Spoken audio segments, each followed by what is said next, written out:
நடிகை மனிஷா கொய்ராலா புகழ்பெற்ற நடிகை. நேபாள அரச குடும்பத்தை சேர்ந்தவங்க, பெரிய பணக்காரங்க. ஆனால் டாட்டா பிர்லா அம்பானி ஆனாலும் அவங்களுக்கும் பண நெருக்கடிங்கிறது சமயத்தில் வர்றது சகஜம் தானே. அந்த மாதிரி தான் மனிஷா கொய்ராலாவுக்கும் ஒரு பெரிய இக்கட்டு வந்துடுச்சு, பண தேவை வந்துடுச்சு.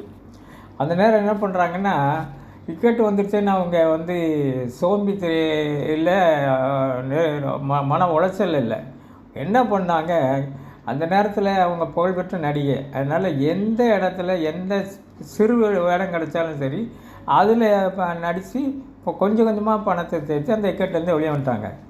எப்பவுமே வெற்றி பெறணுங்கிற அந்த வெறி இருக்கிறவங்களும் சரி, இல்லை ஒரு இக்கட்லேருந்து வெளியே வந்தாகணும், பொருளாதார இக்கட்லேருந்து வெளியே வந்தாகணும்னு நெருக்கடி இருக்கிற நேரத்தில் உறுதியாக இருக்கிறவங்களும் என்னென்ன வாய்ப்பு கிடைக்கும்னு எதிர்பார்த்துக்கிட்டே இருப்பாங்க, ரொம்ப உன்னிப்பாக கவனிப்பாங்க.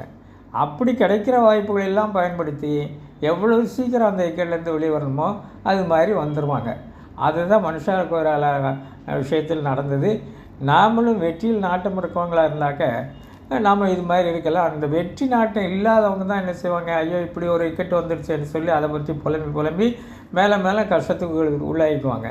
நாம் வெற்றி நாட்டம் உள்ளவர்களாக இருப்போம். மனிஷா கொய்ராலா மாதிரி எந்த ஒரு வாய்ப்பு கிடைச்சாலும் பயன்படுத்திக்கிறதுக்கு தயாராக இருப்போம்.